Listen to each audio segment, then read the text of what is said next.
July 27th, 1943. 10 minutes past midnight. Hamburg. Flight Sergeant Arthur Dodd leaned over the flare chute in the belly of short Stirling EH-936 and began pushing bundles of aluminum strips into the darkness.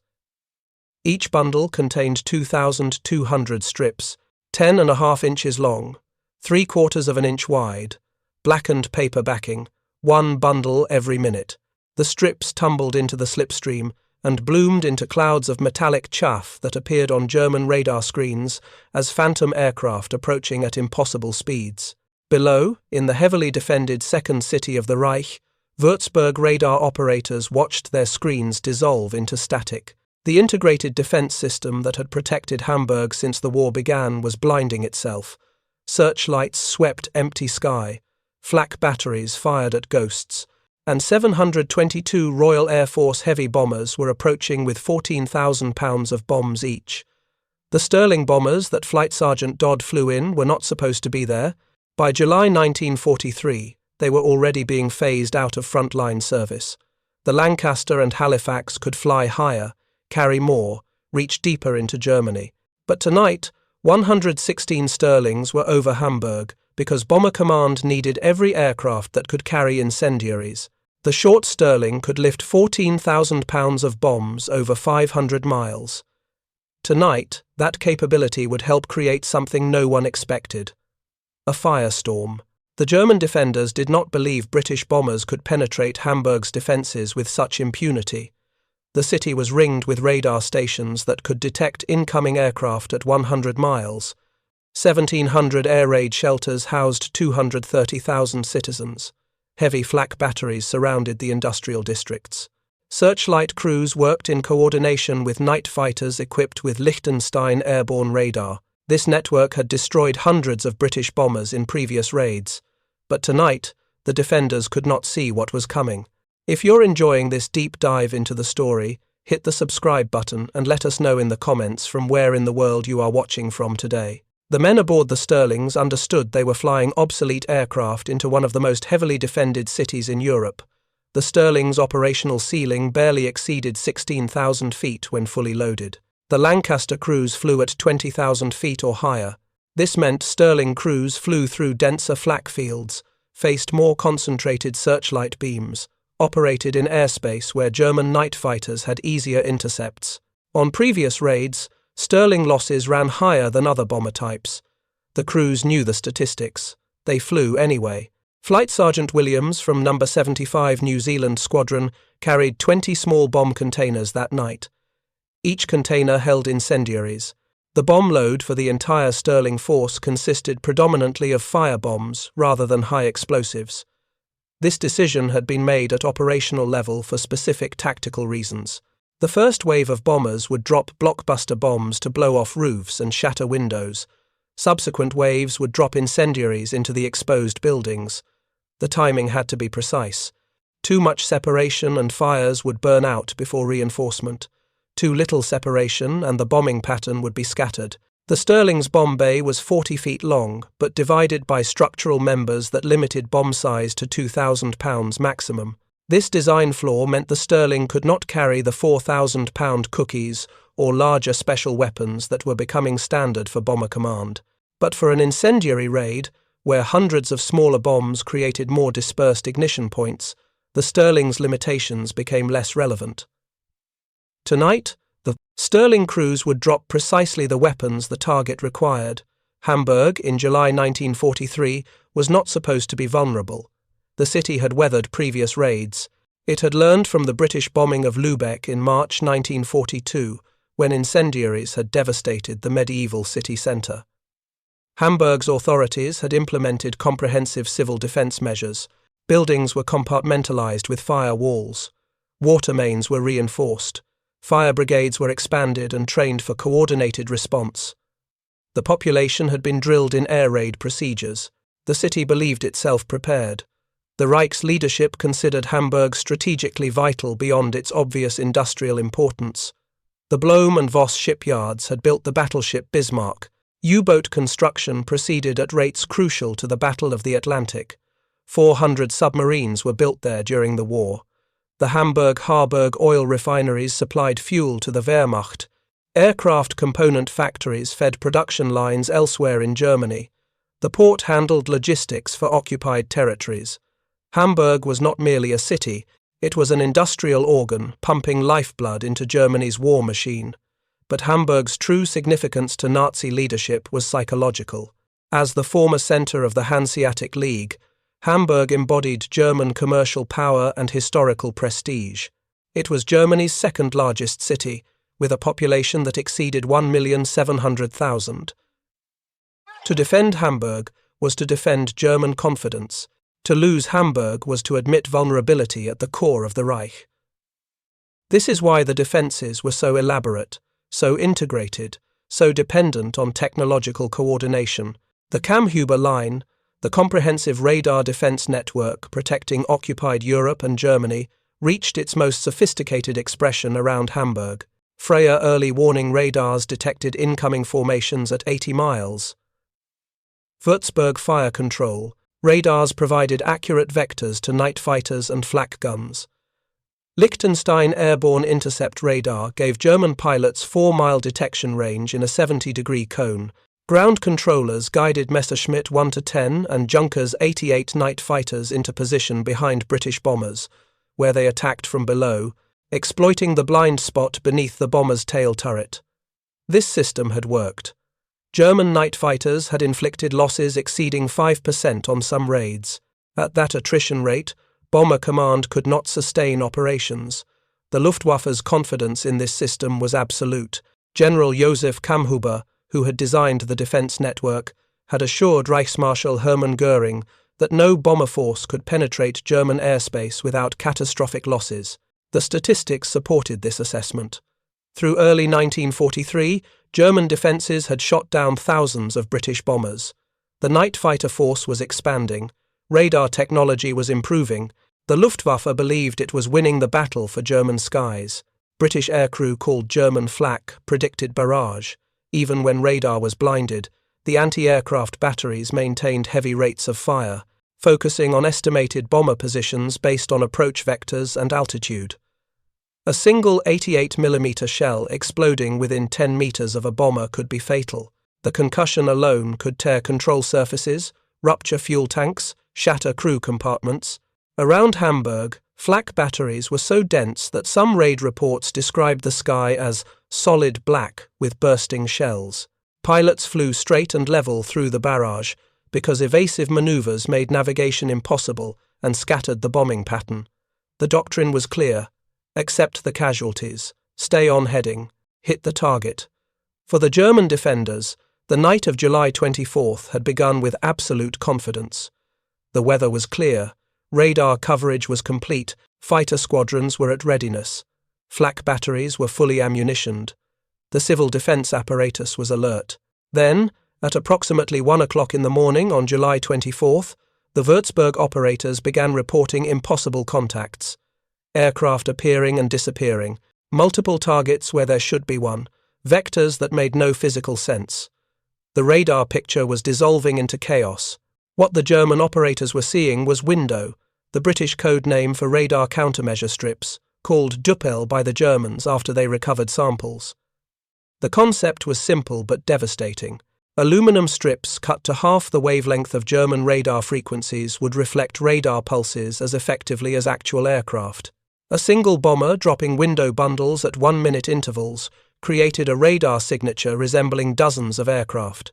700 bombers dropping window simultaneously created thousands of phantom contacts. The German ground control system, which depended on accurate radar vectors to direct fighters and flak, was now receiving data that was 90% false. British scientists had developed window in 1942, but Bomber Command had refused to use it. The concern was that Germany would immediately copy the technique and use it against Britain. For over a year, window sat unused while British bomber crews died in raids that might have succeeded with radar jamming. The decision to finally employ window at Hamburg was made at the highest level. Winston Churchill personally approved its use at a meeting on July 15, 1943. The calculation was clear. The strategic bomber offensive had reached a crisis point. Without a technological advantage, the losses would become unsustainable. Window might give Germany a weapon against Britain, but Britain needed a victory now. The first raid on Hamburg, the night of July 24th to 25th, demonstrated Window's effectiveness immediately. 791 British bombers that attacked Hamburg that night, only 12 failed to return, a loss rate of 1.5%. On previous raids without Window, losses had reached 5 to 7%. The bomber crews reported searchlights waving aimlessly, flak bursting randomly, no coordinated fighter attacks. The German defense network had been paralyzed. On the night of July 27, 1943, the temperature in Hamburg reached 28 degrees Celsius. No rain had fallen for weeks. The wood in the city's older buildings was dry as kindling. The weather forecast called for continued heat and low humidity. These conditions, combined with tactical decisions made hours earlier, would create something unprecedented in the history of warfare. The raid began at 11:57 in the evening. 787 aircraft approached Hamburg from the northwest. 353 were Lancasters, 244 were Halifaxes, 116 were Stirlings, 74 were Wellingtons. The aiming point was the dense residential districts east of the city centre: Billwerder, Borgfelder, Hammerbrook, Hohenfelder, Rothenburgsort, working-class neighbourhoods built in the 1800s with narrow streets and closely packed apartment blocks. 5-story brick buildings with wooden interior structures, timber roof beams, wooden staircases, wooden floors, tens of thousands of people living in concentrated areas. The Pathfinder aircraft arrived first, dropping coloured marker flares over the target districts. Green markers, red markers, yellow markers cascading down through the night sky, burning at temperatures hot enough to be visible through smoke. The main force followed, bombing on the markers. The lead aircraft dropped 4,000-pound high-explosive bombs.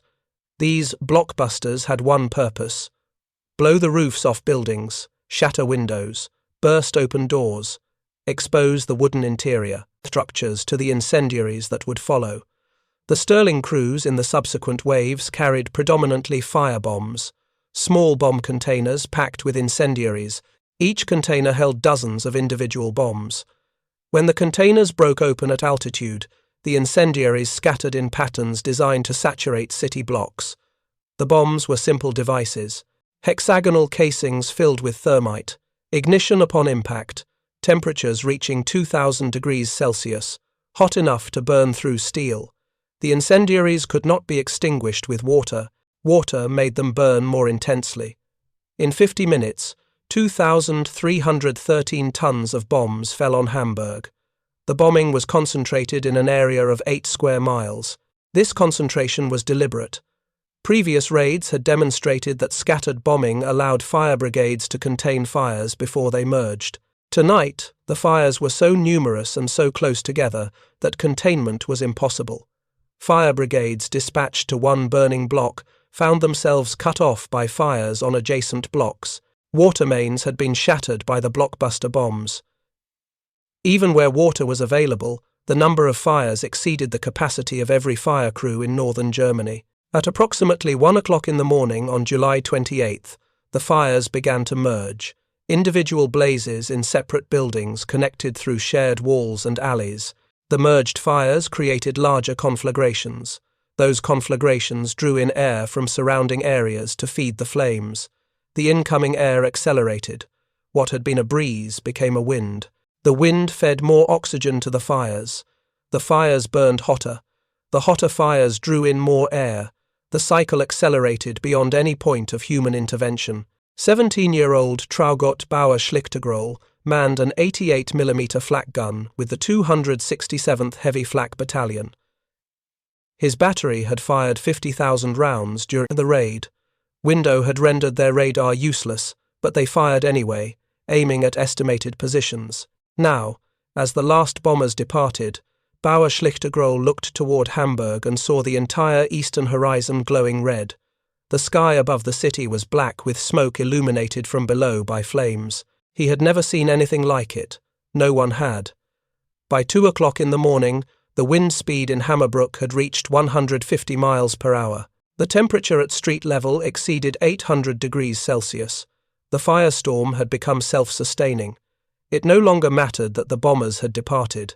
The physics of combustion had created a thermal vortex that would burn until every combustible material within its reach was consumed. If you find this story engaging, please take a moment to subscribe and enable notifications. It helps us continue producing in-depth content like this. Henny Clank had taken shelter in a basement when the bombing began. The building above shook with each explosion. Plaster dust filled the air. The lights failed. Then came the heat. The basement air grew warmer, then hot, then unbearable. Someone opened the door to escape and found the stairwell filled with flames. The building was burning from the roof down. The choice was clear: stay and suffocate, or attempt to reach the street. Clank emerged into conditions beyond comprehension. The streets were burning. The trees were burning. The air itself seemed to be burning. Simply everything was burning. People ran past her, their clothes and hair on fire. Some collapsed and did not rise. Others made it a few steps further before falling. The asphalt beneath her feet was soft, tacky, beginning to melt. People who fell into the softening tar found they could not get up. Their hands stuck, their knees stuck. They remained there, trapped, as the flames came closer. The wind tore hats from heads and sent them whirling through the air like burning meteors. It lifted debris and small objects and carried them horizontally through the superheated air. Henny Clank saw children picked up bodily by the wind and thrown. She saw horses from a transport company running through the streets, their manes blazing, screaming in ways horses should not scream. She passed what she later described as fused masses of people, groups of 4 or 5 bodies melted together, probably families who had died holding each other. The heat had reduced them to masses no larger than a small child.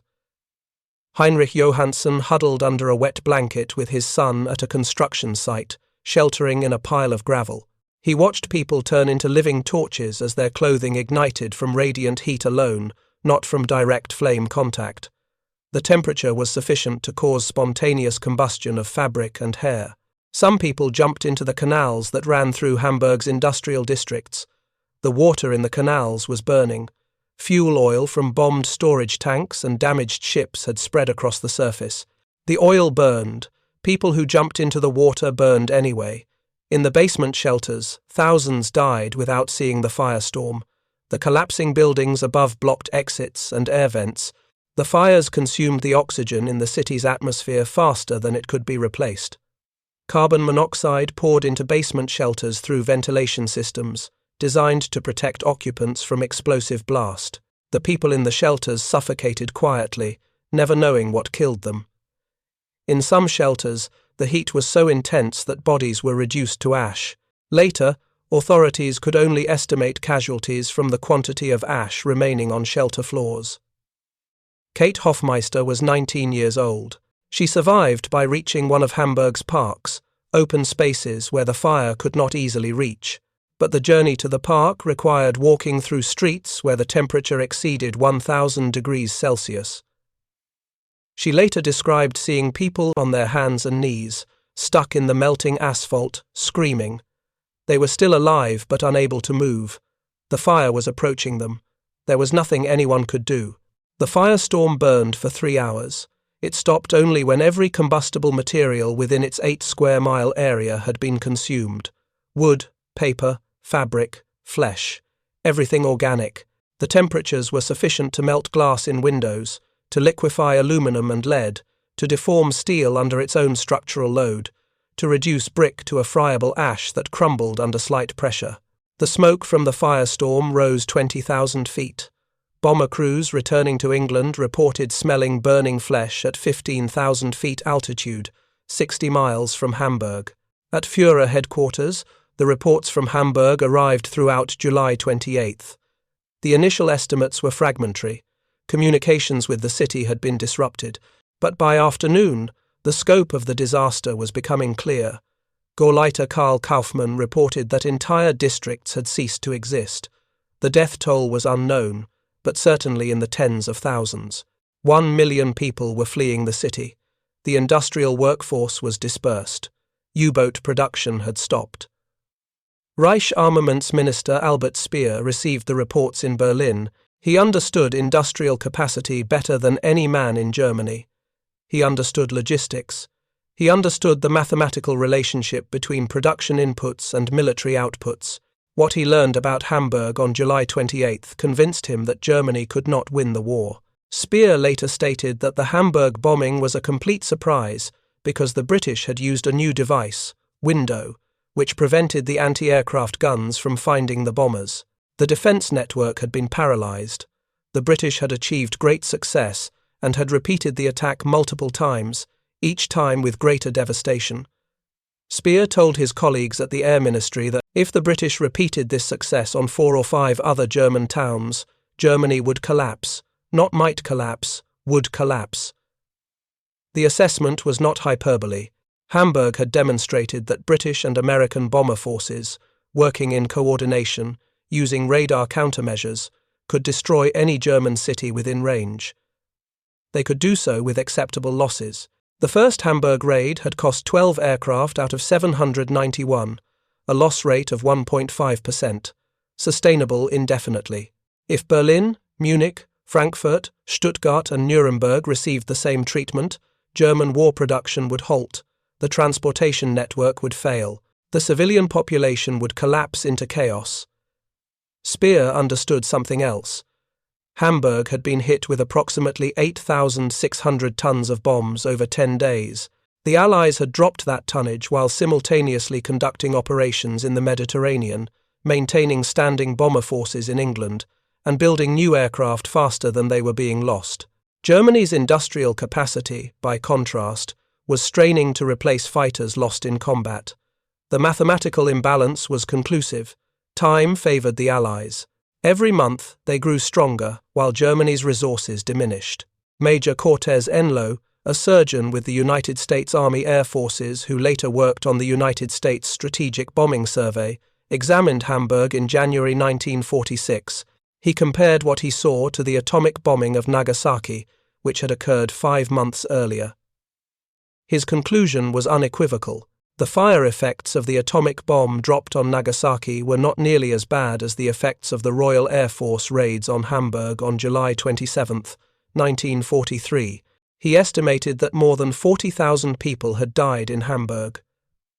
The official German death toll, compiled from police records by December 1, 1943, was 31,600, 47 confirmed dead. Of these, only 15,802 were based on identification of an actual body.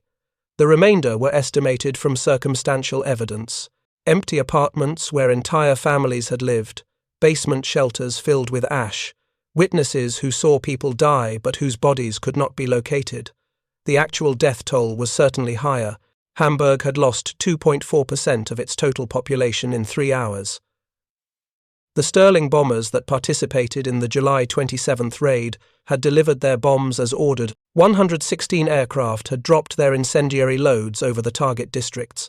Their contribution to the Firestorm was proportional to their numbers. They had done what the Lancaster and Halifax crews had done. They had saturated a densely populated urban area with firebombs under conditions that made firefighting impossible. The result was inevitable. Physics had done the rest. The Luftwaffe's confidence in its defence system had been absolute. Hamburg was supposed to be proof that German cities could be defended.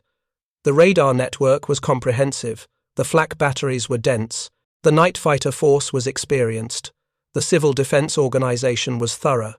But window had blinded the radars, the bombers had penetrated with minimal losses, the fires had overwhelmed every defensive measure. What Hamburg proved was that technological advantage could overcome defensive preparation. The Germans had built their system assuming the bombers would arrive one way. The bombers had arrived differently. The system had failed completely.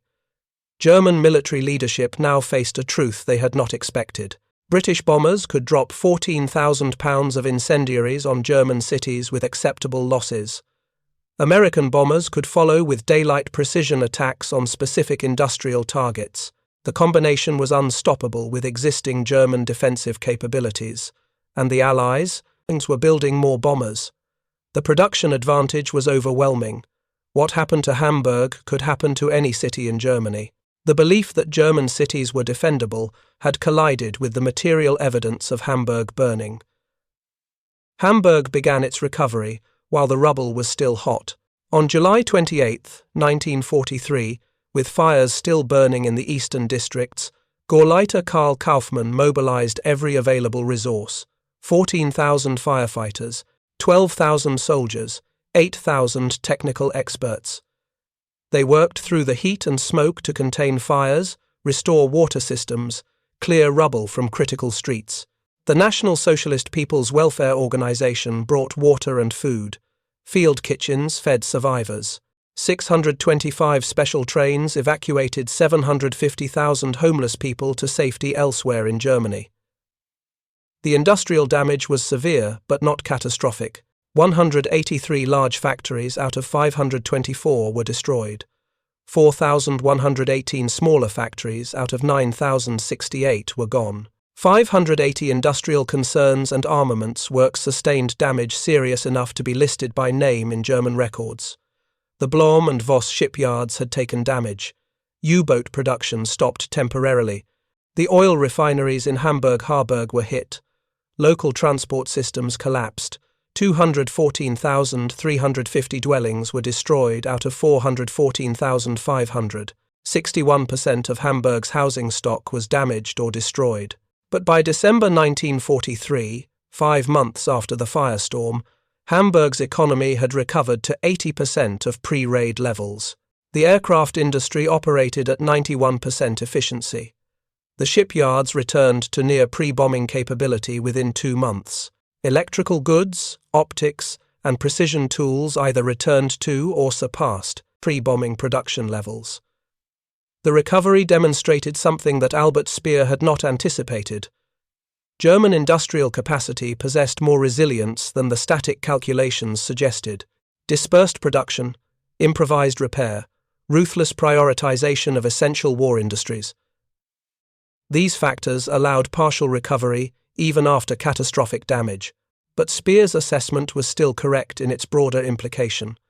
Hamburg demonstrated that Bomber Command could destroy German cities with acceptable losses. The first raid cost 12 aircraft out of 791. The subsequent raids maintained similar loss rates.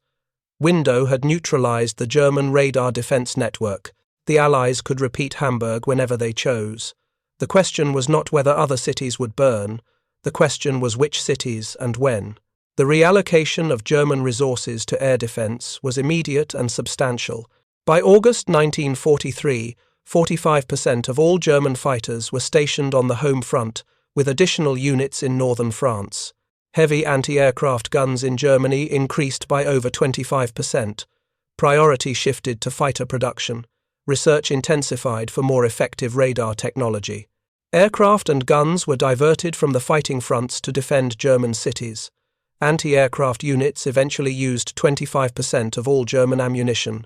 The strategic bomber offensive was forcing Germany to fight a defensive war on its own territory, while simultaneously trying to hold ground in Russia, Italy, and North Africa. The short Stirling bombers that participated in Operation Gomorrah continued flying operational missions through the autumn of 1943, but their days in frontline bomber service were numbered. A Bomber Command study of losses on raids to Nuremberg and Berlin between August and November 1943 showed that 10 to 15% of committed Stirlings were lost per mission. This loss rate was significantly higher than the Lancaster or Halifax. The Stirling's low operational ceiling made it more vulnerable to flak. Its inability to carry bombs larger than 2,000 pounds made it less useful, as Bomber Command adopted 4,000-pound cookies and larger special weapons. By December 1943, Stirlings were being withdrawn from frontline bombing operations. The last operational bomber sortie flown with Stirlings occurred on September 8, 1944, when No. 149 Squadron raided Le Havre. In their service with Bomber Command between 1941 and 1945, Stirlings flew 14,500 sorties and dropped 27,000 tons of bombs. 582 aircraft were lost in action, 119 were written off due to other causes. Of the 2,383 Stirlings built, nearly one-third were lost. The Stirling's operational life did not end when it left the bomber role. During 1943, the Royal Air Force recognized a requirement for powerful aircraft capable of towing heavy transport gliders. The General Aircraft, Hamilcar and Airspeed Horsa gliders required substantial power to tow at operational speeds. The Stirling proved ideal for this mission. During late 1943, 143 Mark III bombers were converted to Mark IV standard by removing nose and dorsal turrets and installing glider towing equipment. An additional 461 Mark IVs were manufactured specifically for the transport and glider towing role. These converted Stirlings participated in the Allied invasion of Normandy on June 6, 1944. They towed gliders carrying troops and equipment. They dropped paratroopers behind German lines. Some Stirlings flew in Operation Glimmer, laying precise patterns of window to create radar images of a decoy invasion fleet, drawing German attention away from the actual landing beaches.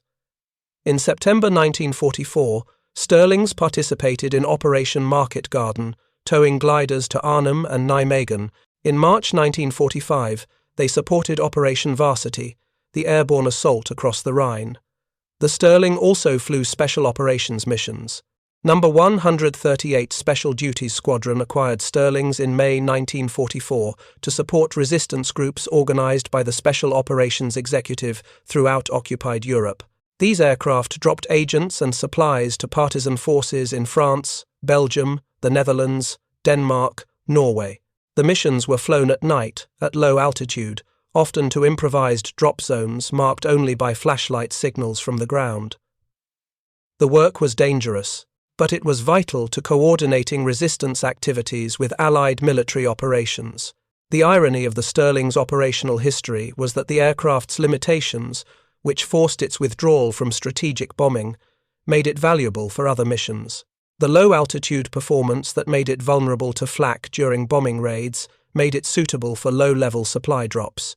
The strong wing structure that could not lift the aircraft to 20,000 feet made it capable of towing heavy gliders without structural failure. The large bomb bay that could not accommodate 4,000-pound bombs could carry jeeps, field guns, ammunition, and supplies for airborne forces. Murray Peden, a pilot with No. 214 Squadron, flew Stirlings during the war and later wrote about them with affection. He called the Stirling one of the finest aircraft ever built and stated that but for the short-sighted planning that restricted its wingspan, the Stirling might have outperformed even the Lancaster. He praised its sturdiness and dependability. Many pilots who flew Stirlings shared this assessment. The aircraft handled well, it could outmaneuver German night fighters in turning combat despite its size. It could absorb tremendous battle damage and continue flying. Multiple accounts exist of Stirlings returning to base with major structural damage, failed engines, wounded crews, yet still controllable. The Stirling's operational record demonstrated a principle that would become central to military aviation. Initial design limitations do not determine final utility. Adaptation matters. The Stirling could not compete with the Lancaster in strategic bombing by 1943, but it found other roles where its specific characteristics became advantages. This flexibility extended the aircraft's useful life and contributed to Allied victory in ways that pure bombing statistics could not measure. By 1946, the Stirling was being rapidly withdrawn from Royal Air Force service. The Avro York, a transport derivative of the Lancaster, replaced it in the transport role. Most Stirlings were scrapped. 12 were converted to civilian configuration and sold to a Belgian charter operator in May 1947. A few saw service with the Egyptian Air Force during the 1948 Arab-Israeli War, but by 1951, essentially all Stirlings had been retired or destroyed.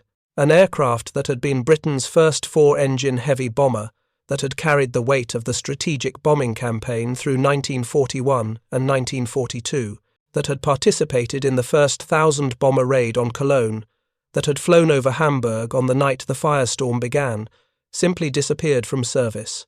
What happened on the night of July 27th to 28th, 1943 changed warfare.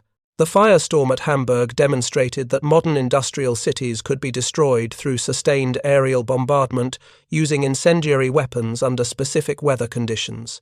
The phenomenon was repeated only once more in Germany, at Dresden in February 1945. But the principle was established. Urban areas built with combustible materials, attacked with high concentrations of incendiaries, could generate self-sustaining fires that killed tens of thousands and destroyed square miles of development. The strategic implications extended beyond the immediate destruction. Hamburg forced Germany to divert substantial military resources to home defense. Fighters that could have supported ground operations in Russia instead defended German cities. Flak guns that could have destroyed Soviet tanks instead fired at British bombers. Ammunition that could have supplied frontline units instead filled anti-aircraft magazines. The industrial workers who fled Hamburg represented a 10% permanent reduction in the city's labor force. The psychological impact on German leadership was profound. If Hamburg could burn, so could Berlin, Munich, Frankfurt, any city within bomber range. But the ultimate strategic judgment on Operation Gomorrah remains debated. Hamburg recovered more quickly than expected. German war production actually increased through 1944, despite continued bombing. The civilian population did not revolt against the Nazi regime. The bombing did not break German morale. What the bombing did accomplish was force Germany to fight a multi-front war where one front was its own territory.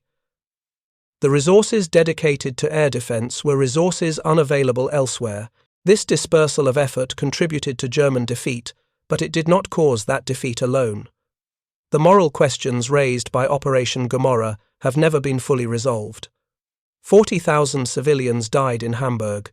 Most were women, children, and elderly men. The workers in the armaments factories largely survived because they were in shelters designed to protect industrial labor. The working-class residential districts burned because their buildings were old, wooden, closely packed, and located in areas the bombers could easily target. The people who died were not making military decisions. They were not commanding armies. They were living in a city that happened to be strategically important. The Allied justification was consistent. Germany had started unrestricted warfare against civilians by bombing Warsaw, Rotterdam, London, Coventry. Germany had conducted a war of annihilation in Eastern Europe. The Nazi regime bore moral responsibility for initiating total war. Strategic bombing was the only way to take the war directly to Germany before Allied ground forces could invade the continent. The deaths at Hamburg were the consequence of German aggression. The counter-argument is equally straightforward. Killing civilians does not become moral because the enemy killed civilians first. The people who died in Hamburg did not bomb London. Most of them were not enthusiastic Nazis. They were simply people who happened to live in a city that became a military target. The firestorm killed indiscriminately. Infants burned. The elderly suffocated. People who opposed the Nazi regime died alongside people who supported it. Area bombing made no distinction. What is historically verifiable is that 14,000 pounds of bombs delivered by 787 aircraft, including 116 short Stirling bombers, created a firestorm that killed approximately 40,000 people in 3 hours on July 27 to 28, 1943. That event, and the broader campaign of which it was part, helped determine the outcome of the Second World War. It did not determine that outcome alone, but it contributed to the accumulation of factors that made German defeat inevitable. The Stirling bombers that flew over Hamburg that night were obsolete by the standards of late 1943. They could not fly as high as the Lancaster. They could not carry as much as the Halifax. Their operational losses were higher. Their bomb bays were limited. But on the night of July 27th, they did what they were designed to do. They carried incendiaries over a German city and dropped them on target. Physics did the rest. Flight Sergeant Arthur Dodd, pushing window bundles down the flare chute at 10 minutes past midnight on July 27th, did not know he was participating in a moment that would be studied for decades. He was doing his job, blinding German radar, protecting his aircraft and the other bombers in the stream, completing the mission. The broader strategic implications were not his concern. His concern was surviving the next few hours and returning to England. That is always the reality of warfare. The people executing tactical missions cannot see the strategic picture. The pilot flying at 14,000 feet cannot understand what is happening in the streets below. The people dying in the firestorm cannot comprehend the strategic calculations that brought bombers overhead. War is experienced individually, even when it is planned collectively, and the costs are always paid by people who had little choice in the matter. July 27, 1943, 10 minutes past midnight. Hamburg. 116 Stirling bombers dropped their incendiary loads over the working-class districts east of the city centre. Within 3 hours, 40,000 people were dead. Within 5 months, Hamburg had partially recovered. Within 2 years, Germany had surrendered. The Stirlings that participated in the raid were withdrawn from bombing operations within 4 months. They flew other missions. They towed gliders. They dropped supplies. They disappeared from service by 1946. The moment passed. History moved forward. But what happened that night remained. A city burned. People died. The war continued. And somewhere in the accumulated weight of such moments, outcomes were determined that shaped the world that followed. Thank you for watching. For more detailed historical breakdowns, check out the other videos on your screen now, and don't forget to subscribe.